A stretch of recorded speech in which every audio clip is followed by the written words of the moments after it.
کہ قاضی صاحب ہر وقت پاکستان کی بات کرتے ہیں اور بڑی پاکستان کی بات کرتے تھے, پاکستان سے محبت کے دعوے کرتے تھے. دعوے پاکستان سے محبت کے اور اثاثے اور جائیدادیں باہر بنا رہے ہیں. عمران خان نے باہر سے ہر چیز بیچ کے پاکستان لایا تھا نا, تو آپ بڑے حب الوطنی کے دعوے کرتے ہیں, پاکستانیت کی بات کرتے ہیں, تو آپ نے اثاثے اور جائیدادیں باہر بنائی ہوئی. تیسرا بات آپ اینٹی اسٹیبلشمنٹ کرتے تھے, گالیاں اس وقت آپ فوج کو دیتے تھے, وہ بھی اب مجھے لگتا ہے فکس میں آئی تھا, گالیاں آپ فوج کو دیتے تھے, پلاٹ آپ کے ڈی ایچ اے میں, یہ کیسے؟ یہ بھی ایک بڑی حیران کن بات تھی. تو اس وجہ سے میں تو شروع سے کہتا تھا کہ یہ ان کے کال آف فیل میں تضاد ہے, اور اب وہ چیزیں پورا پاکستان جو ہے وہ بات کہہ رہا ہے. خیر, میں قاضی صاحب پہ بہت زیادہ تنقید کرتا ہوں, کرتا بھی رہوں گا, لیکن میرا ایک پوائنٹ آف ویو تھا, اور وہ پوائنٹ آف ویو یہ تھا کہ ان کی اہلیہ اور ان کی بیٹی کی موجودگی میں یہ نہیں ہونا چاہیے تھا, جس پہ میرے پہ بہت زیادہ تنقید ہوئی. لوگوں نے گالیاں بھی دی, کوئی مسئلہ نہیں ہے, میرا ایک موقف ہے, ٹھیک ہے, اس سے لوگوں نے اختلاف بھی کیا, زبردست انداز سے بھی اختلاف کیا.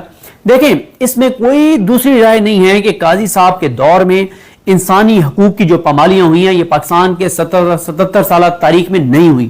جبری گمشدگیاں جتنی قاضی صاحب کے دور میں ہوئی ہیں, کبھی پاکستان میں اتنی جبری گمشدگیاں نہیں ہوئی.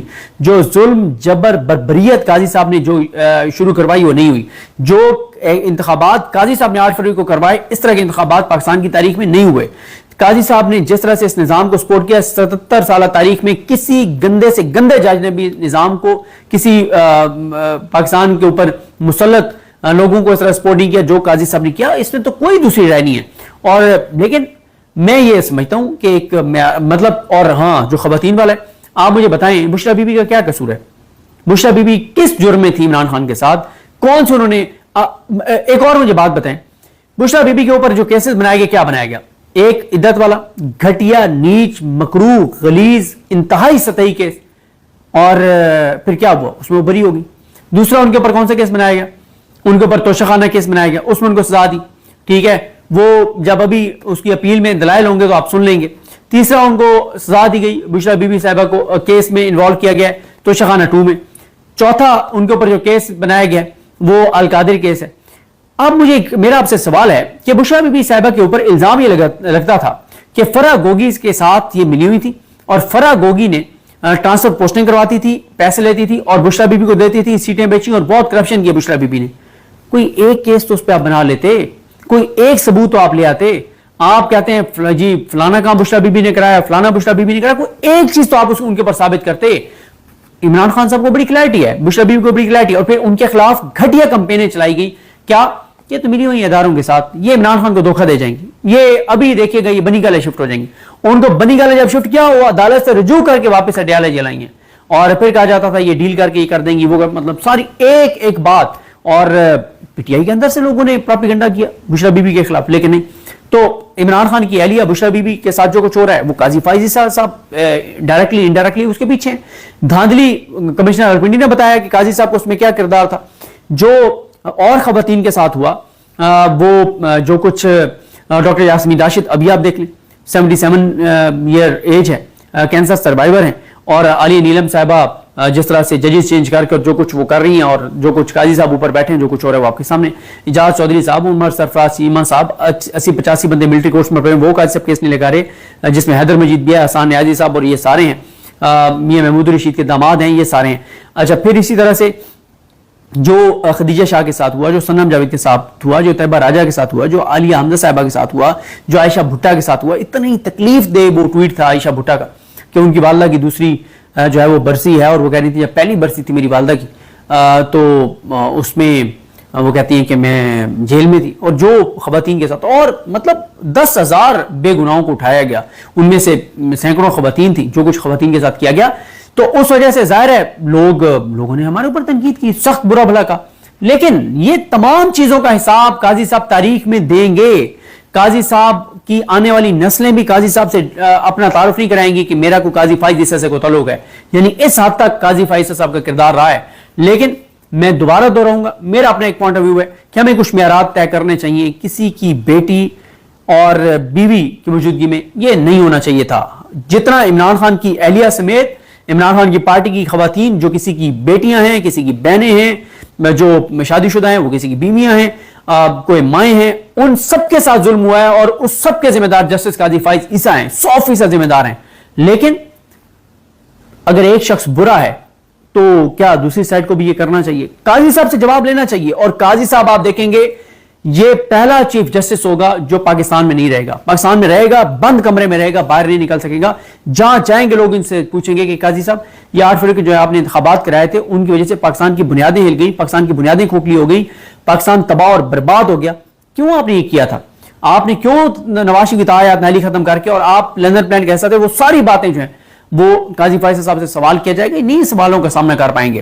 تو خیر اب حکومت کا تو آ گیا کہ قاضی فائز عیسیٰ صاحب جو ہے وہ ان کی ایکسٹینشن کے لیے 3 سے 12 کے درمیان جو ہے وہ پیش کی جائے گی مجوزہ آئینی ترمیم.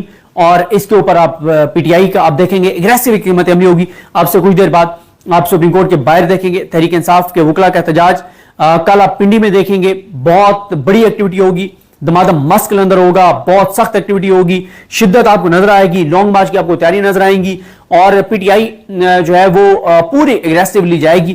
اور عمران خان صاحب نے 2 ٹوک کہہ دیا ہے کہ جو اب تحریک انصاف میں سے نظر نہ آیا ایکٹیو, وہ بھول جائے کہ اس کو آئندہ پارٹی کے اندر کوئی پوزیشن دی جائے گی یا اس کو کوئی پارٹی کا ٹکٹ دیا جائے گا, چاہے وہ موجودہ M N As M P As ہی کیوں نہ ہو, ٹکٹ ہولڈر ہی کیوں نہ ہو. تو 3 سے 12 یہ دن ہیں, اس میں وار ہونے ہیں پاکستان کی بقا پہ, پاکستان کی سلامتی پہ ان آئینی ترمیم کے ذریعے. اور عمران خان ڈٹرمن ہے اس کو روکنے کے لیے, جیل بیٹھ کے وہ ڈٹرمن ہے, پرعزم ہے کہ وہ اس حملے کو روکیں گے. اور اس کے لیے انہوں نے بہت سی چیزیں پارٹی کو کہی ہیں.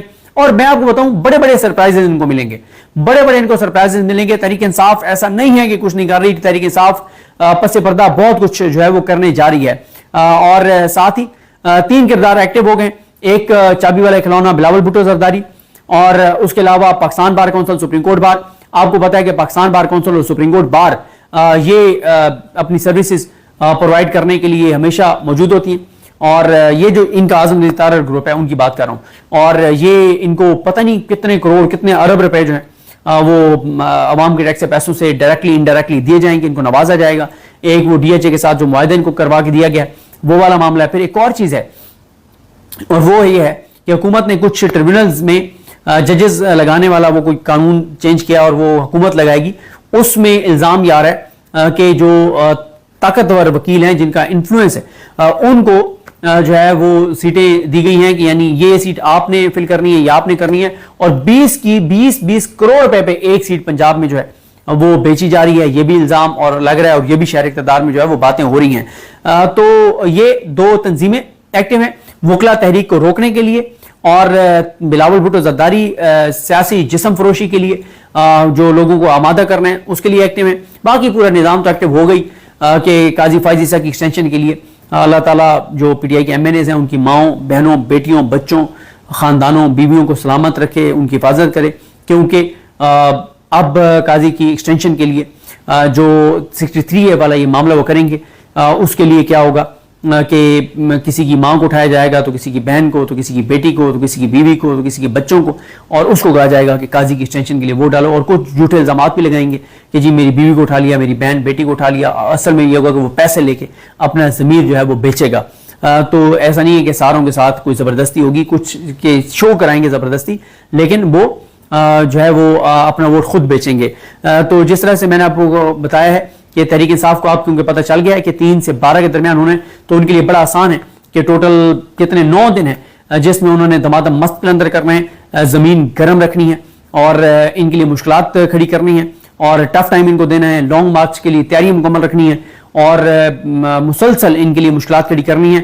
کیونکہ 12 کے بعد ایس سی او جو ہے اس کی تیاری شروع ہو جائیں گی, اس وقت پاکستان افورڈ نہیں کر سکتا. اور 16 کو جب ایس سی او ختم ہوگی تو پھر 17 سے تو پھر ویسے ہی پیچھے 7 دن رہ جائیں گے قاضی صاحب کے ساتھ 8 دن, تو پھر وہ ممکن نہیں ہوگا. 16 کے بعد ممکن نہیں ہے, اور 16 سے پہلے 12 تک یہ مجوزہ آئینی ترمیم پیش کی جانی ہے. اور پی ٹی آئی بہرحال پی ٹی آئی 2 زبردست چیزیں کر رہی ہے. وہ رات اسد چودھری صاحب کے ولاگ میں نے ذکر کیا تھا ان کے ساتھ انٹرویو میں, لیکن وہ ابھی چیزیں ظاہر ہے وہ آف دا ریکارڈ ہیں, اور ان کو نظر آئے گا کہ ایسا نہیں ہے کہ بہت سے لوگ سمجھ رہے ہیں کہ تحریک انصاف ہاتھ پہ ہاتھ رکھ کے بیٹھی ہے.